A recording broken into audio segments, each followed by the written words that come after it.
Em setembro de 2025, eu estava de viagem para o Nepal a trabalho e minha cunhada ligou para informar que Judite estava em trabalho de parto prematuro.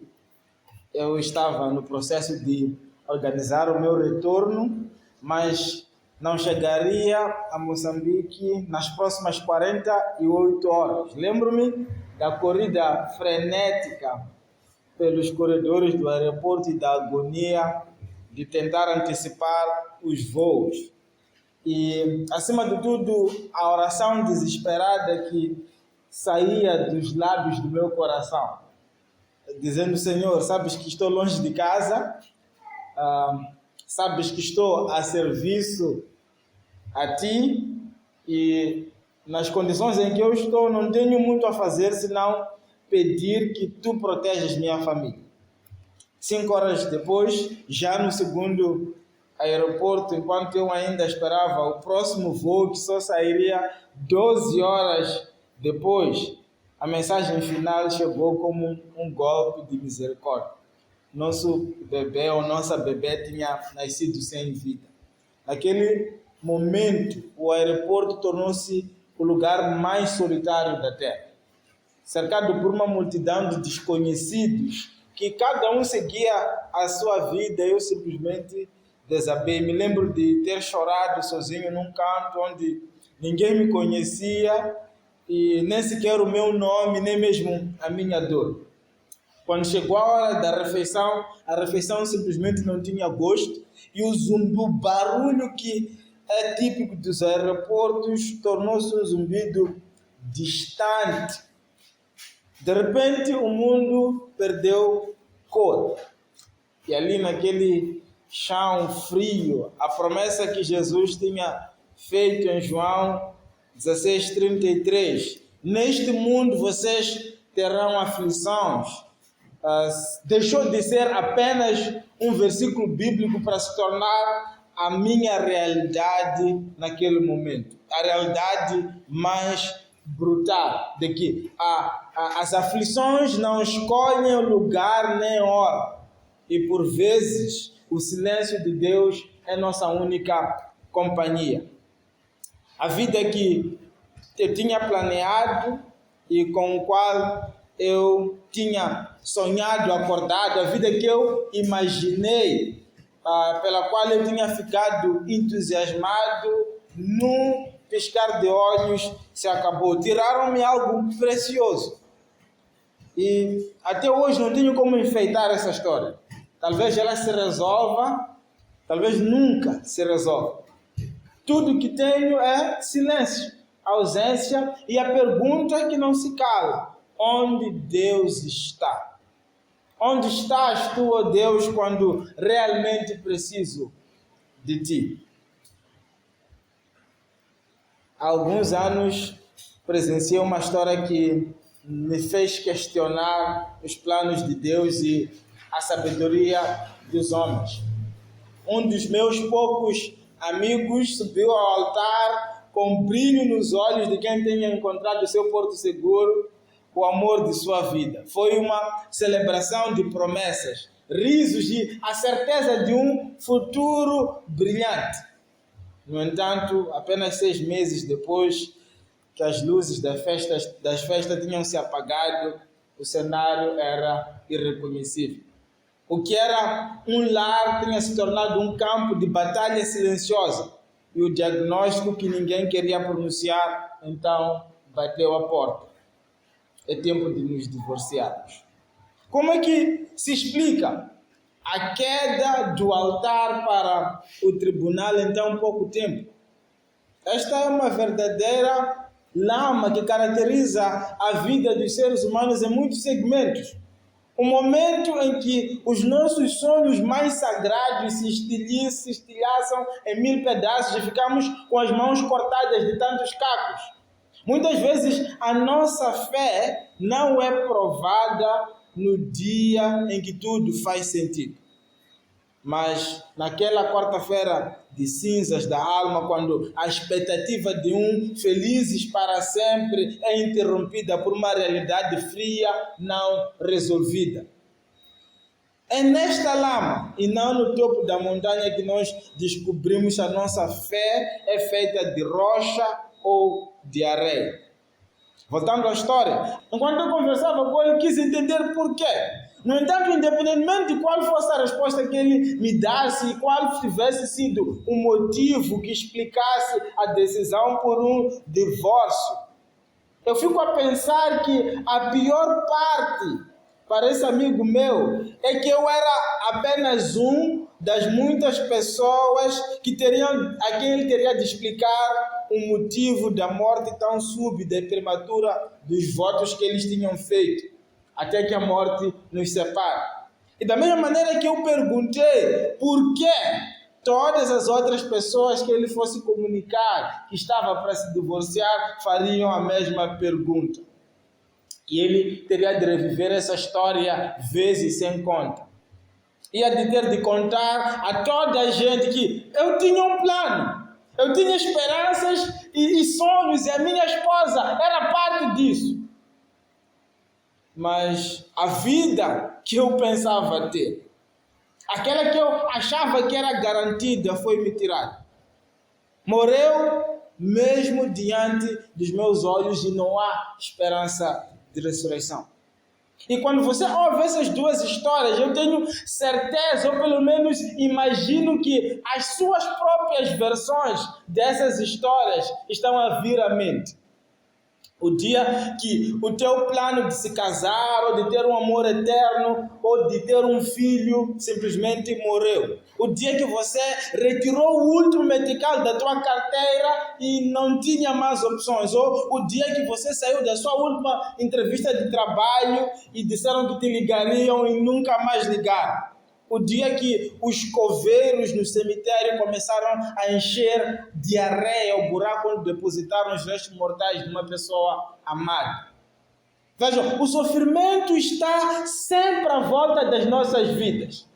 Ele está a morder-nos os calcanhares e ocasionalmente luta conosco até o chão. Dá-nos muros até o chão. Alguns de nós conseguem se levantar, outros não. E mesmo os que conseguem se levantar desses tombos, levantam-se, seguem a vida inteira a cochear.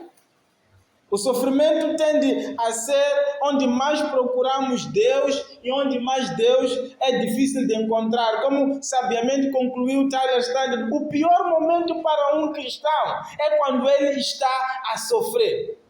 E aquele Deus a quem ele agradeceu em muitos momentos da sua vida é o culpado pelo seu sofrimento. Pelo menos eu como ele vê a situação. E desta forma nós iniciamos mais uma série de mensagens intituladas Neste Mundo Terão Aflições. A promessa menos famosa de Jesus. Jesus fez muitas promessas e parece que temos a tendência natural de ir para aquelas que são para o nosso benefício imediato. Mas essa aqui é uma promessa que Jesus fez nas últimas 24 horas da sua vida. Parece que temos uma amnésia bem intencional. Neste mundo vocês terão aflições, talvez falando de uma forma mais descarada. Neste mundo vocês vão sofrer. Neste mundo vocês vão ter dificuldades. Mas por que razão passar 5, 6 semanas a pensar sobre esse tema sombrio de sofrimento? A razão mais óbvia é que nós iniciamos um ano com uma série. Lembram-se da série? Senhor, neste ano, ensina-nos a orar. E se você é um acelerado ou uma acelerada como eu, certamente você orou a Deus por coisas impossíveis este ano. Você apresentou a Deus uma lista interminável de medos, ansiedades e desejos. E talvez à medida que você fazia isso, a sua carga de esperança e ânimo atingiu o teto. Este ano há de ser um ano. Há de ser melhor que 2025. Mas apesar de tanta confiança, mal atingimos 60 dias no ano e Deus permitiu que Gezani passasse por Inhambane, desfilasse a classe, enterrasse alguns dos seus pedidos da lista. é janeiro ainda ou fevereiro, bem cedo, e 10 anos passa por aqui. Certamente isso é um indicador de que o ano não há de ser tão bom quanto esperávamos, né? Os preços já começaram a subir, alguns produtos já não tem aqui em Nhambane. Então, parece que aquelas orações que nós fizemos, Deus simplesmente escolheu dar outro segmento. Mas antes disso, Deus tinha permitido que ficássemos isolados da capital do país por quase um mês. Outro indicador de que este ano vamos comer o pão que a Frelimo amassou. Outros de nós, apesar de termos iniciado um ano com a série, nem sequer orou, porque estão tão desiludidos com Deus, porque passou anos orando por um marido, uma mulher, um emprego, um filho, uma casa. E essas coisas simplesmente não aconteceram. Então, por que incomodar a Deus com mais um pedido, se Deus vai escolher o silêncio? Mas a segunda, ou provavelmente a razão mais importante, porque nós precisamos parar e aprender o que a Bíblia tem a dizer sobre o sofrimento, é que muitos de nós não estamos familiarizados com a ideia de sofrimento, pelo menos não do ponto de vista de Deus. Nós estamos mais familiarizados com Deus no topo da montanha do que Deus nos vales. Nós sabemos mais sobre como louvar a Jesus da poderosa ressurreição do que sobre como chorar no jardim do Getsemane com Jesus da crucificação. Nós conhecemos melhor o Rei dos Reis do que o sofredor. Temos uma espiritualidade que celebra muito bem o topo da montanha. Construímos nossas igrejas e nossas vidas no topo da montanha. E isso não é uma crítica. Isso é bom. Porque Deus realmente faz milagres. Ele responde às nossas orações. Ele transforma-nos de dentro para fora. Ele próprio é quem nos conduz para as montanhas. Por isso devemos celebrar quando houver motivo. Mas grande parte de nossas igrejas, grande parte de nós aqui presentes carece de uma espiritualidade que possa reconhecer Jesus de forma igual no vale. Temos dificuldade de lamentar, esperar contar histórias não resolvidas. Temos dificuldade de parar e chorar com aqueles que choram e oferecer esperança para aqueles que sofrem. Então, quando o sofrimento chega, quando a dor bate na nossa porta, essa dificuldade de não saber como sofrer nos leva ao isolamento. Mesmo que a gente vive em comunidade, andamos com os nossos corações com trancas. Pessoas que se sentiram conectadas quando era o momento da celebração, agora que é o momento de sofrimento, se sentem sozinhas, pois não sabem como compartilhar sua dor com aqueles que os cercam. Elas se sentem desconectadas, mesmo estando fisicamente presentes em um grupo. E alguns até estão a se afastar da igreja, desiludidos da fé, porque aquele Jesus que eles foram apresentados no dia da sua conversão é o Jesus do cume, é o Jesus do topo da montanha. Mas não é o Jesus que resiste ao vale. E a pergunta que muitos fazem é: como pode ser que esse Jesus me promete problemas e aflições? No mundo tereis aflições não é uma possibilidade, é uma garantia. Por que Jesus vai me prometer sofrer? Eu acho que agora que eu caminho com Ele, Ele vai me guiar por águas calmas, pastos verdejantes. Não sabia que caminhar pelo vale era parte da equação.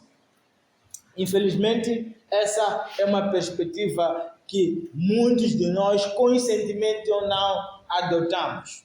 Nós acreditamos que Deus é o nosso amuleto da sorte e que porque estamos com Ele, nada nos há de correr mal. E mesmo quando correr mal, Ele certamente há de resolver. Mas o fato é que nem sempre Ele resolve. O próprio Jesus ensinou e a igreja na história também aprendeu, os seus próprios primeiros discípulos aprenderam a ter uma visão de sofrimento que era bastante apropriada. Deus está presente tanto nos montes quanto nos vales, quanto nos momentos mais difíceis de nossa vida, quanto nos momentos mais fáceis. E perdemos muito se nos conectarmos a Ele apenas nos momentos de alegria. Nossa esperança no sofrimento reside em um Deus que não nos abandona, mas sofre conosco, prometendo o fim da dor. E este é o fundamento que eu gostaria de deixar hoje. Eu gostaria de iniciar a nossa primeira mensagem mostrando que o Deus do sofrimento é o mesmo Deus da ressurreição. O Deus que fez Jesus ser elevado ao mais alto dos tronos. O mesmo Deus que permitiu que Jesus fosse até as regiões mais baixas da terra. E para que estas feridas, independente de quais sejam nas suas vidas, não sejam em vão, eu quero convidá-los a refletir numa terceira ilustração. Eu convido-vos a entrar num ateliê de tapeçaria. Não sei se vocês sabem o que é isso, mas se não sabem, perguntem a Guigui Crochet, vai vos dizer. Se você se aproximar de uma grande obra de arte e olhar para o lado de baixo da tapeçaria, você ficará horrorizado, porque não é bonito o que se vê. Você verá apenas um emaranhado caótico de fios soltos, nós grosseiros e cores que parecem estar a lutar uma com a outra. Não há beleza no lado de baixo da tapeçaria, apenas confusão e pedaços cortados. E é exatamente assim que o meu luto pela perda da minha filha e o divórcio desse meu amigo parecem hoje. É um erro de desenho, é uma dor sem propósito, é um caos. Mas nas mãos da grande artesã, da Guigui Crochet nesse caso, nas mãos da Guigui Crochet, ela não trabalha a partir de baixo, ela trabalha a partir de cima. E na quaresma nós somos chamados a aceitar que estamos a olhar para o lado avesso da vida. O que nós estamos a ver agora não é a imagem completa. O que nós chamamos de nó cego ou de um fio partido, Deus, como grande artesão, chama de um detalhe necessário. A promessa de Jesus não é de que Ele há de evitar as nossas dores, os nossos desapontamentos e as nossas decepções. Jesus não prometeu isso. Ele promete redimir cada decepção, promete redimir cada perda, promete redimir cada dor. Ele está a tecer as nossas lágrimas, a nossa solidão, o nosso luto. Está a criar uma imagem de glória que só será revelada quando a peça for virada. Nada será desperdiçado. Cada retalho de sofrimento será uma fibra na construção da nova Jerusalém. O desenho final ainda está escondido, mas a mão que segura a agulha é a mão do nosso Redentor. Meus irmãos e minhas irmãs, Deus não promete evitar as nossas dores. Deus promete redimir cada uma delas através de sua presença. E na quaresma nós somos ensinados que Deus não nos livra dos sofrimentos, mas Ele entra no sofrimento conosco para transformar o sofrimento em redenção. Em seu livro Night, Elie Wiesel leva-nos para dentro do horror de uma cidade chamada Auschwitz, um dos campos de concentração criados durante a Segunda Guerra Mundial. Para quem nunca ouviu falar dos campos de Auschwitz, eram lugares de extermínio, escravidão, cercados por arame farrapado, onde milhões de pessoas, especialmente judeus, eram privadas da sua humanidade e enfrentavam a morte diariamente. No início, Wiesel conta que o choque absoluto diante de tamanha brutalidade era presente, mas com o tempo, a convivência constante com tragédia, morte, sofrimento acabou endurecendo o seu espírito, tornando o horror quase que rotineiro. Ele sabia que hoje alguém vai morrer e já não se surpreende com isso. Mas certo dia, essa rotina de não se sentir incomodado mais pelo sofrimento dos outros, ou talvez pelo seu próprio sofrimento, foi interrompido quando todos os prisioneiros foram reunidos para assistir um enforcamento público. 3 pessoas deverão ser enforcadas naquele dia. 2 homens adultos e uma criança. Ele descreveu essa criança como um menino de rosto pálido angelical. A imagem daquela criança pendurada entre os 2 homens adultos evocava uma cena bíblica. Quem já se lembra qual é? O Calvário. Da mesma forma que Jesus, o homem inocente, foi crucificado no meio de 2 homens. Aquela criança inocente no meio de 2 homens adultos veio a se tornar uma das imagens mais horrorosas da história sobre como a inocência é geralmente esmagada pela crueldade. Enquanto aqueles homens estavam ali por causa do seu peso e idade, morrendo rapidamente, o peso da criança não era suficiente para quebrar o seu pescoço. O que significa que ela ficou mais tempo a sucumbir ou a definhar até que a morte o encontrasse. Ela ficou ali a lutar pela vida diante de milhares de olhos silenciosos. E enquanto aquela execução estava a ocorrer, um dos homens que estava ali olhou para aquela situação e perguntou: onde está Deus? Onde Ele está agora? E Wiesel conta que, observando a criança lutar pela vida no laço da forca, sentiu uma resposta surgir dentro de si. E ele não olhou para o céu à busca de um Deus distante. Ele olhou para aquela situação e disse para si mesmo: Deus está aqui. Deus está a partilhar o destino das vítimas.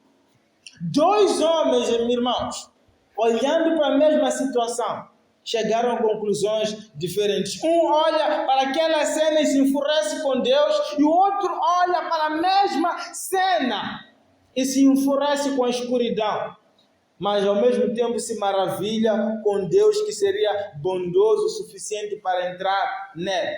Sabe que a nossa perspectiva sobre a experiência molda a nossa forma de entender o sofrimento. O que nós esperamos desta vida, o que achamos que temos direito, o que pensamos que Deus nos deve ou nos promete ou não promete, controla a nossa reação e a nossa interpretação diante dos acontecimentos da vida. Um outro escritor teria dito: antes de podermos responder o que devo fazer diante de uma situação, preciso estar em condição de responder de qual história eu faço parte. Como disse um outro escritor, a história em que vives há de ser a história que tu vives.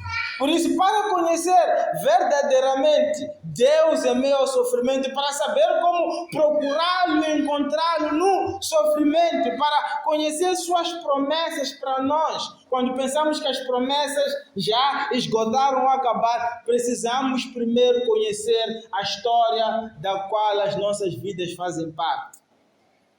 E esse é o fundamento que eu quero lançar nesta e na próxima mensagem. Hoje nós vamos refletir sobre essa história desde a criação até a ressurreição. E na próxima semana vamos continuar começando da ressurreição até o último estágio da presente história humana, conforme apresentado com Apocalipse ou por Apocalipse. E eu quero começar me desculpando. Já falei muito tempo, mas ainda não falei nada. Quero me desculpar que provavelmente eu venha falar um pouco mais do que o habitual, mas eu peço a sua paciência porque isso é importante. Não tenho como estabelecer o fundamento se eu não for o quão profundo serei hoje. Meus irmãos e minhas irmãs, Deus não promete nos livrar das nossas dores, mas promete redimir cada uma delas através de sua presença. Deus não nos livra do sofrimento, mas Ele entra nele para transformar o sofrimento em redenção. Neste mundo, vocês terão aflições. As aflições são inevitáveis e, baseado em João 16:33, precisamos aceitar que teremos aflições. A vida cristã não é um desvio da dor, mas um caminho através da dor. Assim como o deserto da Quaresma, há momentos em que a promessa parece distante e o luto, como as perdas que nós vimos na introdução, parecem vencer. Por isso Jesus tinha razão quando disse: nesse mundo vocês terão aflições. Eu lhes disse essas coisas para que em mim vocês tenham paz. Neste mundo vocês terão aflições, contudo tenham ânimo. Eu venci o mundo. Há dois ganchos chaves nessa simples afirmação que eu quero ancorar toda a história bíblica. A primeira está no uso da palavra traduzida por aflições. Jesus promete-nos que aqui, agora, nesta vida, neste mundo, teremos aflições. Em Mateus 6,13, enquanto ele ensinava sobre o modelo de oração, ele disse: não nos deixes cair em tentação, mas nos livre do maligno. E para parafrasear essa frase, alguns tradutores usaram a mesma palavra, ou seja, a palavra aflição, para traduzir esta parte. Não nos conduza para aflições, mas livra-nos do maligno.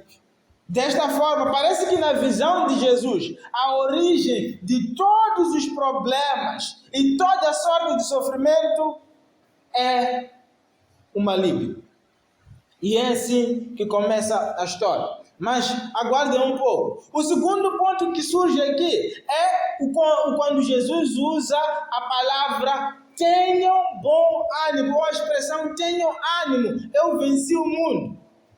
Quando Jesus diz eu venci o mundo, embora em português pareça que seja um evento passado, no grego original está escrito no tempo perfeito, o que significa que se refere ao mesmo tempo ao presente e ao futuro. É uma ação atual, contínua, mas é também o fim da história. Então, vamos sofrer nesse mundo. Jesus promete-nos isso, mas ao mesmo tempo declara que Ele conquistou uma vitória decisiva. Ele conquistou uma vitória contra as causas da nossa aflição, para que nós possamos ter paz em meio ao sofrimento e esperar que o sofrimento tenha um fim. E a história bíblica está presente nessa curta afirmação. Numa promessa impopular nas últimas 24 horas de Jesus nessa terra, ele resumiu toda a Bíblia. Mas nós precisamos de mais do que apenas uma declaração. Precisamos de uma história que retome este tema de sofrimento de todos os lados. Jesus diz que sim, eu venci o mundo como um ato presente, mas também venci o mundo como um ato futuro. Nós precisamos desenvolver um panorama ou um quadro em que vamos consumir o sofrimento, não como o último estágio de nossa vida. Nós precisamos aprender a lidar com o sofrimento como apenas um estágio e não o último estágio.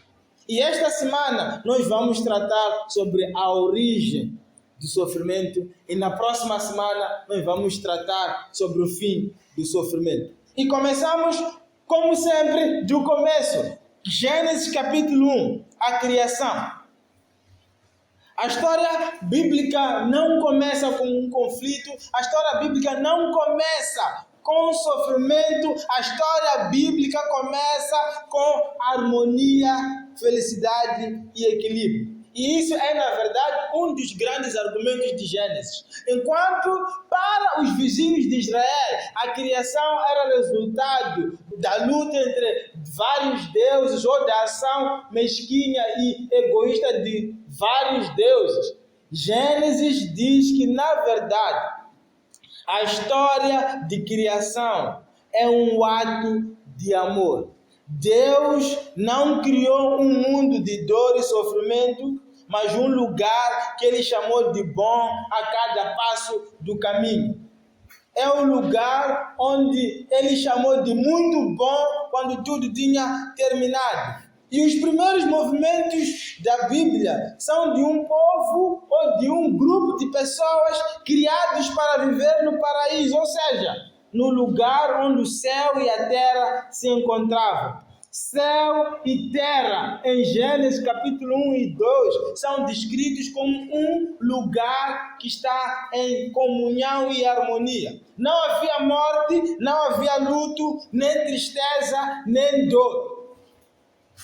Mas basta virar a página para Gênesis 3 e você verá que a criação que foi descrita como boa foi corrompida pelo maligno. Vejam, Adão e a sua esposa tomaram um fruto que era proibido, da árvore que era proibida, e as consequências desse ato que parece inocente são desastrosas. De repente, eles desconfiavam de Deus e a quem antes eles conheciam como um pai amoroso. Sentem-se inseguros e distantes um do outro e até mesmo da própria criação. E por causa desse ato de tomar um fruto, a própria criação foi amaldiçoada. Note que depois de Deus explicar as consequências desse ato de rebelião à serpente, depois à mulher e finalmente ao homem, ele diz algo realmente interessante em Gênesis capítulo 3, versículo 17. Ele diz: maldita é a terra por tua causa. Maldita é a terra por tua causa, Adão. Portanto, as consequências do pecado não infectaram apenas as pessoas.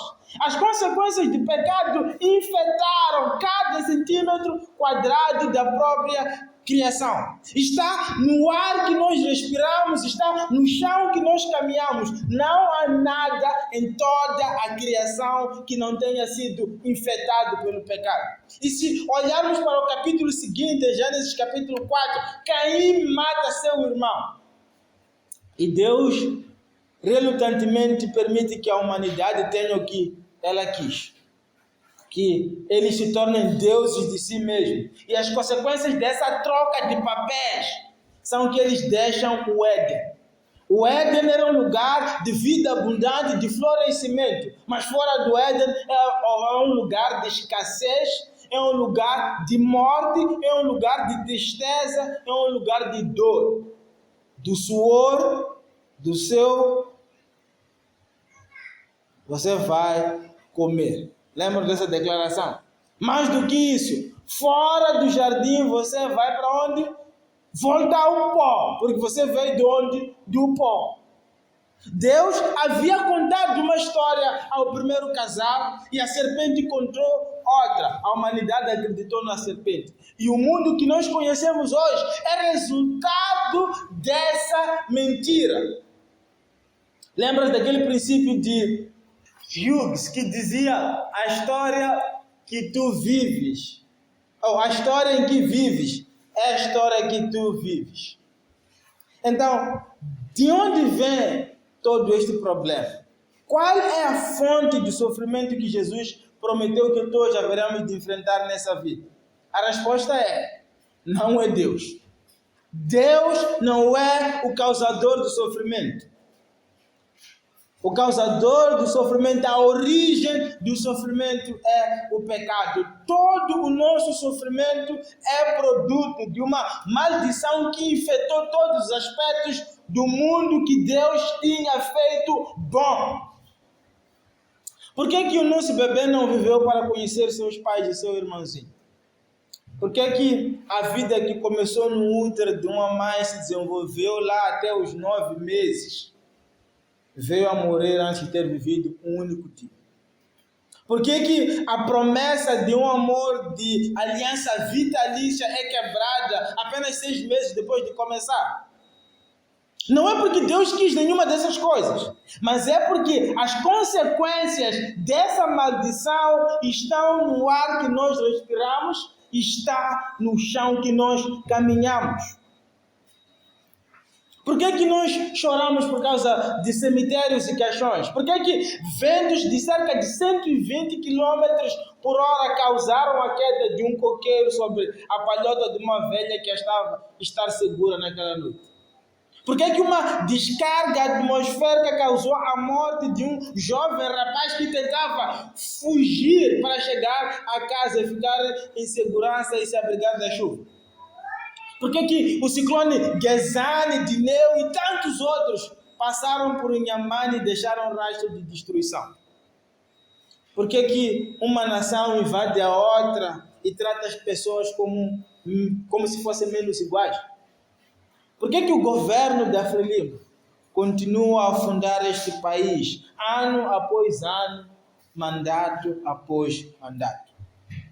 De uma coisa a Bíblia é clara, não é por causa de Deus, mas é por causa do pecado, e o pecado tem suas consequências. Agora, eu quero que vocês tomem atenção numa coisa e não me interpretem mal. Não estou a dizer que todo o sofrimento seja resultado direto do pecado particular de alguém. Isso não é o que a Bíblia ensina. O que eu estou a dizer é que a maldição do pecado infectou o mundo que vivemos e que o sofrimento que nós passamos é um sintoma do pecado. Ou seja, o mundo que nós escolhemos, representados em Adão e sua esposa, não o mundo que Deus escolheu e criou. Esse é o ensinamento bíblico sobre o sofrimento. O sofrimento é um subproduto do pecado. Eugene Peterson disse: o que precisamos saber é que o sofrimento não é nem um destino impessoal, nem um castigo moral simples e direto. Estamos implicados num mundo de pecado, por vezes nosso, outras vezes de outro, e portanto num mundo de sofrimento. Vivemos num mundo de injustiça, dor e sofrimento, mas temos um Deus todo-poderoso e perfeitamente amoroso. Agora a pergunta é: como é que essas duas coisas podem ser verdadeiras ao mesmo tempo juntos? Como é que podemos ter um Deus que se declara todo-poderoso, ao mesmo tempo que o sofrimento parece também ser todo-poderoso? E não há filosofia, não há visão do mundo, não há religião que escape ao enigma da chamada Teodiceia. Seja o que for que você acredita, no final das contas, algum dia você terá de lidar com a questão do sofrimento. É como se o sofrimento fosse um pedaço quadrado e Deus fosse um buraco redondo. A pergunta é: esses dois algum dia vão se encaixar? Parece que não. Essa é uma das perguntas que muitos de nós fazemos e continuaremos a fazer, mas não é a única que nos é apresentada pelo sofrimento. Outra questão muito importante, para além de onde vê o sofrimento, é importante perguntarmos como é que Deus se sente em relação ao sofrimento. E ali vamos ao capítulo 6 de Gênesis. E vamos começar do versículo 5.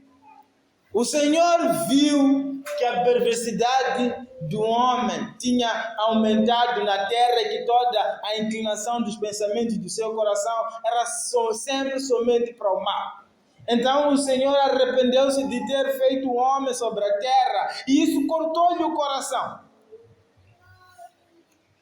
Dito de outra forma, Deus olha para as consequências do pecado, para a forma como as pessoas se tratam umas às outras, para os pensamentos que percorrem as nossas vias neurais, para os motivos mistos que nós temos no nosso coração, para as manipulações e as intenções egoístas dentro de nós. o sofrimento que tudo isso causou.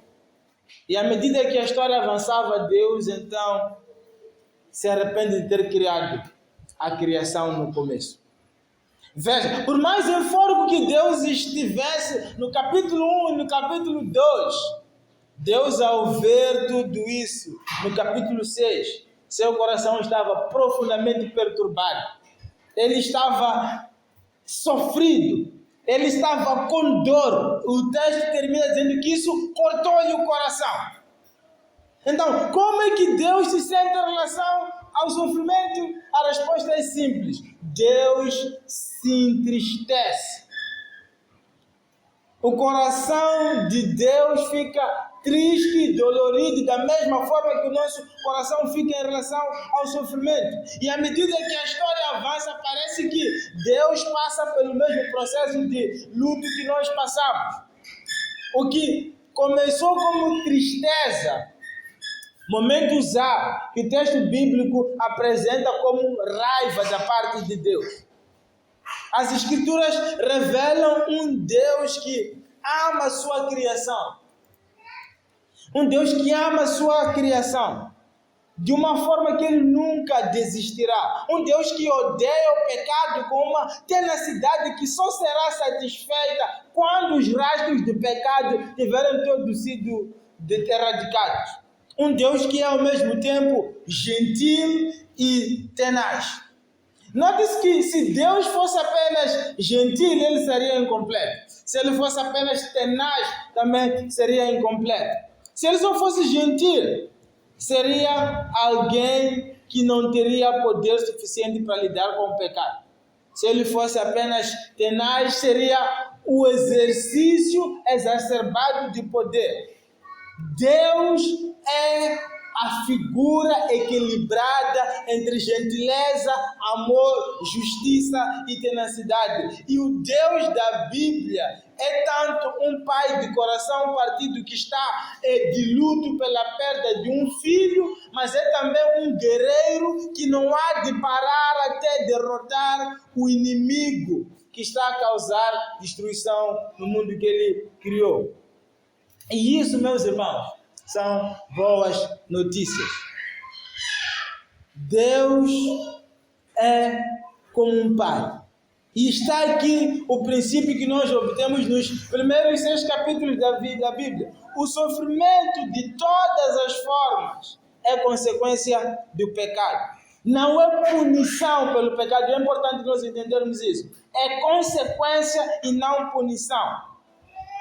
O pecado e o sofrimento entristecem profundamente o coração de Deus e Deus odeia o pecado e o sofrimento. E à medida que a história se desenrola, nós vemos o caráter intermédio de Deus, que é infinito em poder e perfeitamente amoroso. E Ele decide resolver o problema do pecado à maneira de sua justiça. Se você está a acompanhar o fluxo da mensagem, salte agora para Êxodo capítulo 3. Em Êxodo capítulo 3 nós vamos nos concentrar no versículo 7. Aqui estamos diante daquela famosa cena em que Deus apela a Moisés e depois ele o envia para o Egito para libertar o povo de Israel que vive na escravidão. Mas aprendemos algo realmente importante sobre o coração de Deus aqui no arbusto ou na sarça ardente. Versículo 7 diz: Disse o Senhor, de fato tenho visto a opressão sobre o meu povo no Egito, tenho escutado o seu clamor por causa dos seus feitores e sei quanto eles estão sofrendo. E a pergunta aqui é: de que é o grito que chegou aos ouvidos de Deus? De que é a oração que Deus está a tentar responder em Êxodo? Uma coisa nós temos clareza, não é a oração de Moisés, porque Moisés nem estava preocupado com os seus. A oração que Deus estava a responder é a oração dos escravos hebreus, que não conhecemos seus nomes, nem temos seus rostos, que sussurravam orações enquanto cozinhavam tijolos quentes no deserto para construir o império de outra pessoa. São as orações dos oprimidos que Deus ouve. Deus tem um ouvido preferencial pelo que sofre. E esse é um tema que emerge aqui e é traçado pelo resto da Bíblia. A presença de Deus é preferencial pelo pobre, é preferencial pelo oprimido, pelo marginalizado e pelo sofredor. É claro que é, porque Ele é um pai. Ele é um pai e é amoroso, preferencial pelo seu filho em crise. Para aqueles que têm filhos aqui, uma pergunta que eu posso fazer é: imagine que um dos seus filhos esteja a tirar boas notas na escola e outro filho está a tirar o oposto de boas notas. A pergunta é: um bom pai e uma boa mãe, o que faria diante dessa situação? Diante dessa situação, um bom pai ou uma boa mãe celebrará o êxito do filho que está a tirar boa nota, mas ficará à noite preocupada com aquele que está a chumbar. Imagine de novo que você tenha 2 filhos e um dos filhos volte para casa no horário marcado da escola e o outro não chegue, porque teve um acidente e não consegue chegar à hora. Um bom pai não há de ficar em casa agarrado apenas com aquele filho que chegou a casa e celebrar que o meu filho chegou a casa enquanto o outro está lá fora. Um bom pai sai atrás daquele filho que ainda não voltou para casa. É por isso que Jesus disse que Deus vai sempre deixar as 99 por causa de uma ovelha perdida. O coração de Deus é sempre pelo oprimido, desfavorecido, pobre, esquecido. E é aqui onde nós tentamos responder a pergunta: onde Deus está nas aflições? E à medida que a história, lembra, estamos a fazer a história até a ressurreição. E já posso nos garantir, estamos quase a chegar. À medida que a história se desenrola, Israel encontra-se novamente em um cativeiro, mas agora de outra nação. Agora não é mais o Egito, agora é a Babilônia. E desta vez Deus não levanta um libertador como Moisés para o libertar, mas Ele levanta um profeta chamado Isaías para viver entre eles. Por isso, desta vez, Deus não envia um salvador de fora, mas levanta um mensageiro no meio deles para sofrer com eles e para transmitir a mensagem, mesmo enquanto sofrem. Assim, no êxodo nós encontramos um Deus que é libertador, mas no exílio encontramos um Deus que é co-sofredor. Por quê? Porque Deus é ao mesmo tempo gentil, amoroso, mas é tenaz. É um guerreiro, mas é também um pai enlutado.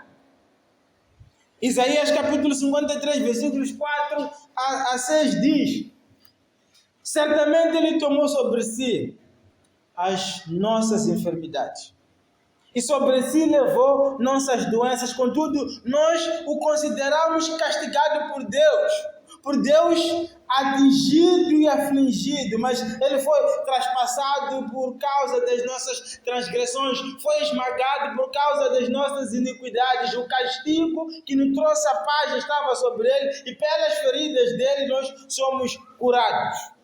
Todos nós, tal qual ovelhas, nos desviamos, cada um de nós se voltou para o seu próprio caminho.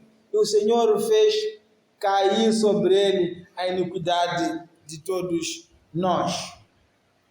Deus põe fim ao sofrimento, ao sofrer conosco. Certamente pensavam que eu diria: Deus põe fim ao sofrimento por nos livrar da dor. Não, infelizmente não. Deus põe fim ao nosso sofrimento ao sofrer conosco. Não podemos processar essa parte com a mesma rapidez que nós fizemos as outras partes da história. Temos de acampar aqui por um pouco mais de tempo para refletirmos sobre a vida de Jesus nesse roteiro. Como ele veio, como viveu, como morreu e como voltou a viver. E já agora, como Jesus veio. Deus poderia ter escrito a sua própria história em qualquer momento da história. Deus poderia ter escolhido fazer Jesus nascer quando Israel estava no seu melhor momento. Quando o rei Davi era o rei, que é o momento áureo da história de Israel. Mas Deus não fez isso. Deus poderia ter escolhido fazer Jesus nascer entre a maior nação da terra. Deus não fez isso.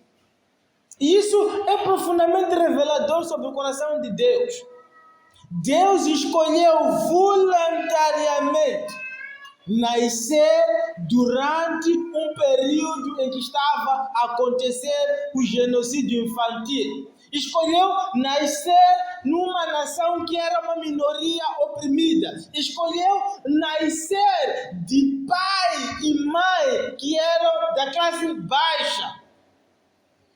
Ele escolheu passar a infância como um refugiado. Você lembra que em Mateus é dito que Jesus fugiu para o Egito? Ele escolheu ser batido por tiranos políticos e sistemas injustos que estavam em cima dele. Lembre-se que o pior não é isso. Ele escolheu nascer de uma gravidez que era problemática. Aos olhos da maioria das pessoas, Maria fez coisas que não devia. Por isso que engravidou. Mas Deus escolheu nascer dessa forma. E mais do que isso, Jesus nasceu como alguém que tinha de fazer trabalho braçal para comer. Se ele não trabalhasse, meu irmão, tinha que passar fome. O nascimento de Jesus significou que Deus escolheu voluntariamente tornar-se um contador de história que participa da própria história. Deus não sentou à distância e escreveu um final feliz para essa história. Deus entrou na própria criação. Lembre-se que Ele mesmo declarou a maldição em Gênesis. Ele disse, maldita é a terra. E é nessa terra maldita que Ele escolheu nascer, tornar-se parte dela. Para então redimir o conflito através da personalidade, do luto, da dor e do sofrimento. Jesus fez a história bíblica ser um grande drama de salvação. E Ele escolheu fazer isso não parado de fora, mas dentro da história. Foi assim que Jesus veio. Agora vamos ver como é que Jesus viveu. Quando chegou a hora dele começar seu ministério, Jesus não começou o seu ministério com espetáculos, milagres e ensinos. Como é que ele começou o ministério? 40 dias de jejum, sozinho, no deserto, como um sofrimento voluntário.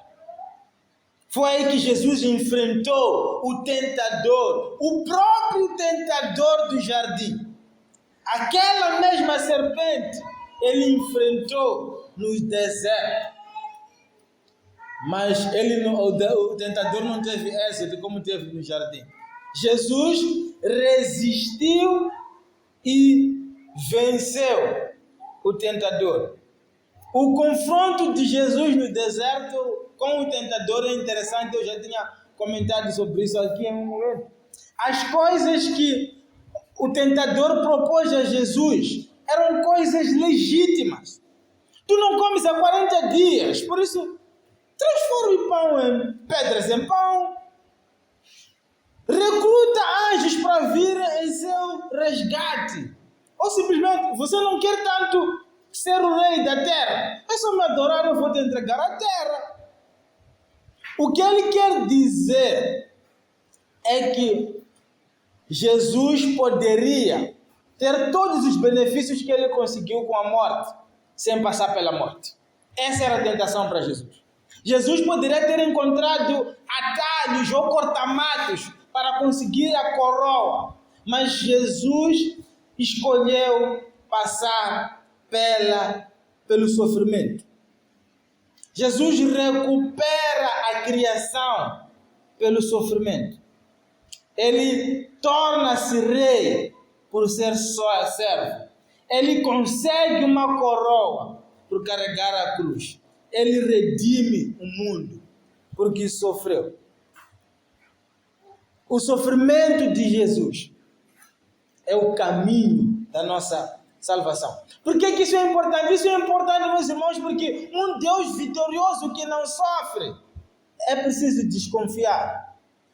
Por quê? Porque esse Deus não se relaciona com as nossas fraquezas. Nós, como seres humanos, somos criaturas que estamos à busca de significado. Todos nós, o tempo todo, estamos a contar histórias para criar narrativas coerentes através das quais nós possamos viver.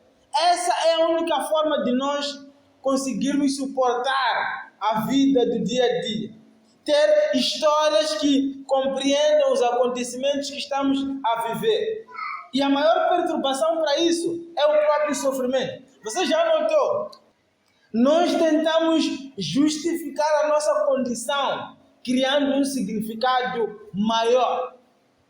Essa é uma questão humana. E é por isso que nós precisávamos de um Deus que sofre o mesmo que nós sofremos, para o nosso sofrimento fazer sentido. Caso contrário, não faria sentido. Deus precisou sofrer para poder se conectar conosco. É por isso que o psicólogo David Banner teria dito: no fim de tudo, o que nós precisamos de um significado suficientemente forte para tornar o sofrimento suportável. Caso contrário, seria insuportável. E eu compreendo que para a maioria de nós provavelmente não faça sentido porque Deus tivesse de fazer o que Ele fez. Mas só Jesus somente é quem torna o sofrimento insuportável. Ou dizia suportável, porque Ele lidou com o sofrimento pelo sofrimento, porque Ele abriu o caminho no sofrimento pelo sofrimento, porque Ele põe fim ao nosso sofrimento pelo sofrimento. Ele está a conquistar uma vitória decisiva e nada pode o impedir de fazer isso. Mas Ele conquista essa vitória ao suportar o custo da maldição, ao suportar as consequências reais das escolhas que Ele nunca fez. Lembre-se que quem fez essas escolhas fomos nós, representados em Adão e Eva. Nós escolhemos alienar Deus do mundo ou o mundo de Deus. E foi assim como Jesus viveu. Mas Jesus também morreu. E Jesus foi crucificado fora do portão da cidade. E um significado importante disso é que fora do portão é o lugar onde vivem os marginais, é o lugar onde estão os criminalizados, os incivilizados, os criminosos, os doentes, os fracos. Todos aqueles que não prestavam para a sociedade do dia eram enviados para fora dos muros da cidade. E Jesus morreu como um desses, rejeitado, como alguém menos que humano, tratado como um animal vadio, forçado a viver fora da civilização. Aquele que tinha se tornado carne sendo Deus, levou a nossa cruz fora dos portões da cidade. Ele foi executado como um criminoso comum entre os criminosos e fez isso para redimir todos os nossos erros, para esmagar a cabeça da serpente, emprestando a linguagem de Gênesis capítulo 3.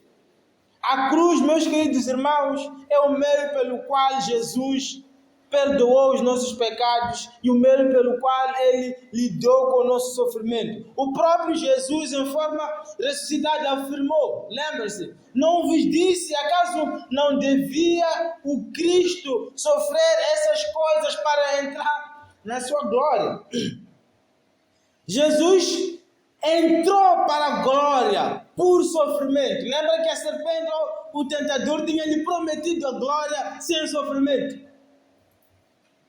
Jesus poderia ter conquistado todas as coisas sem sofrer, mas aí Ele não teria nenhum relacionamento conosco. ele não seria aquilo que Hebreus diz, ele não conheceria nem se compadeceria das nossas fraquezas. Mas porque ele passou justamente pelos nossos pés, ou os nossos passos, estou a falar muito, tem que terminar. Ele agora pode entender as nossas lutas. Jesus sofreu para que tu e eu pudéssemos ser curados. E essa é a glória de Jesus. Um corpo partido que depois derrama cura em cada centímetro quadrado da criação amaldiçoada. E biblicamente falando, meus irmãos, a palavra cura não significa aliviar os sintomas. Significa trazer de volta a integridade, completude e plenitude. E por isso Henry não tem a razão quando diz: curar não significa principalmente tirar dores, mas revelar que as nossas dores fazem parte de uma dor maior, que a nossa experiência faz parte da grande experiência de Jesus. Veja, um Deus que se oferece ao sofrimento, o faz para poder dar sentido ao nosso sofrimento. Ele reutiliza nosso sofrimento como uma pomada curativa para a nossa própria vida, para a nossa própria situação. O nosso sofrimento não é o caminho para a destruição, é o caminho para a glória por causa da cruz. Foi assim como ele morreu. Mas foi na forma como Jesus morreu e não na forma como ele viveu que nós somos tornados completos. Por isso que a morte de Jesus é importante. Não é nas histórias de milagres que Jesus cumpre a sua maior obra. É na cruz. Não só nos cura, como torna o nosso sofrimento presente, suportável. Faz com que os nossos sofrimentos sejam o nosso triunfo. Os nossos vales são caminhados com Ele. E não é lá no topo, onde tudo é melhor e maior. As pessoas à nossa volta são curadas ou curadas. Não quando nós estamos no nosso melhor momento. São curadas quando, olhando para a nossa vida de sofrimento, entendem que existe significado no sofrimento. As pessoas não são muito abençoadas quando você dá a elas um bem material, porque o bem material acaba. As pessoas são mais abençoadas quando você transmite o sentido de vida que só há em Jesus. E finalmente, como Jesus viveu novamente. Jesus mostrou-nos como Deus, com um coração compassivo, com um coração como de um pai, mas também com um coração de um guerreiro. Ele mostra que na sua ressurreição nós vemos o coração de um pai tão apaixonado que se identificaria com o sofrimento mais duro e as consequências mais devastadoras de uma confusão que ele nunca teve a intenção de trazer à tona e nem sequer ajudou a criar. Ele mostrou-nos tudo isso na sexta-feira da cruz. Mas o que saiu do túmulo no domingo da ressurreição é um guerreiro tão tenaz que obteve uma vitória decisiva em nome de toda a humanidade. Um guerreiro redentor que ganhou isso não através da força, mas pela fraqueza. Não matando, mas sendo morto. Não lutando, mas sofrendo. Foi isso que ele nos mostrou na manhã de domingo, quando afastou sua própria lápide, quando afastou a grande pedra que tinha encerrado ou selado o seu túmulo. Portanto, aqui está Jesus, como ele veio, como ele viveu, como ele morou e como ele voltou à vida. E não há ninguém como o nosso Senhor. Não há ninguém como ele. E como veremos na próxima semana, já chegando ao fim, é impressionante que esse ato cria uma comunidade de pessoas, uma comunidade que também não se encaixa no mundo, porque não pertence a este mundo. Uma comunidade que agora invadia ou invade o mundo. Um povo cujas vidas se tornam irreconhecíveis para as suposições fundamentais que guiam a natureza humana a partir deste lado da eternidade. É por isso que o maior presente que nós podemos dar às pessoas não são coisas, é o próprio Jesus ou o nosso sofrimento ao lado de Jesus. No auge da dor perguntamos: onde estás? A resposta cristã não é uma explicação filosófica, mas uma imagem. Deus pendurado na cruz, mas Ele não está sozinho lá. Todos nós estamos lá. Ele habita na nossa lama. Ele é o Deus que chora com os que choram antes de os curar.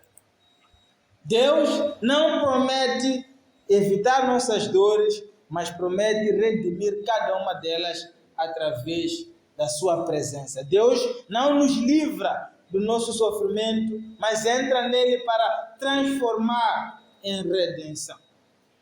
Que desjuros, meus irmãos, que implicações. Como isso tudo muda o nosso entendimento?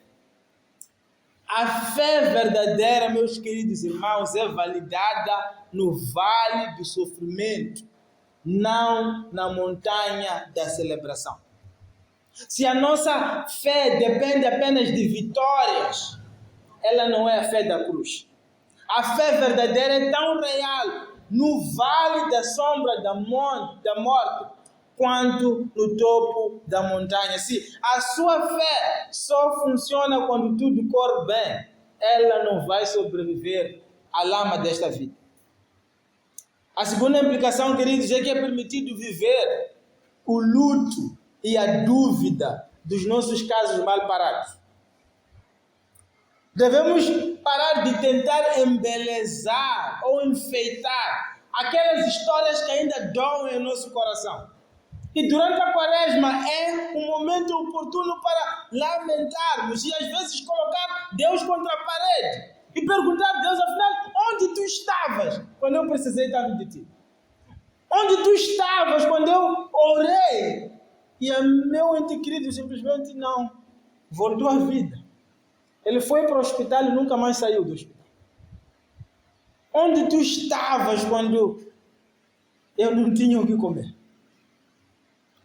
Onde tu estavas quando eu passei pelo vale da morte e o desespero é o que me fez afundar? Quando eu preciso mais de ti, por que tu pareces tão distante? Meus irmãos, é permitido viver o luto e a dúvida pelos casos mal parados.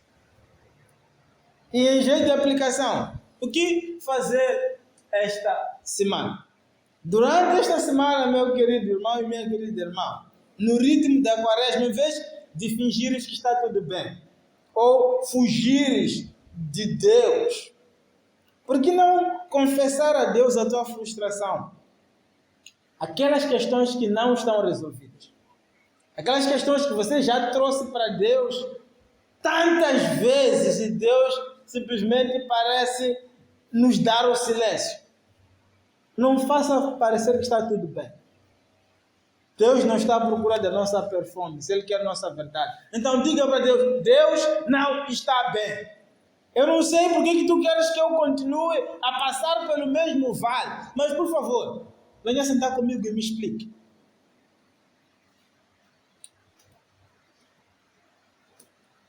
Levemos a Deus os casos mal parados da nossa vida, aqueles lugares onde o silêncio de Deus é o que parece mais dominante. Levemos a Ele essa dor em oração esta semana. E essa oração pode ser uma oração cantada, uma oração escrita, uma oração falada, ou até mesmo uma oração silenciosa em que você para Deus, eu simplesmente quero parar e te ouvir. Eu já falei tanto, mas parece que Deus ainda não entendeu o que eu tenho para dizer. E talvez eu que não esteja a entender o que você está a me dizer. Apenas apresente-se diante de Deus com todos os teus casos mal parados.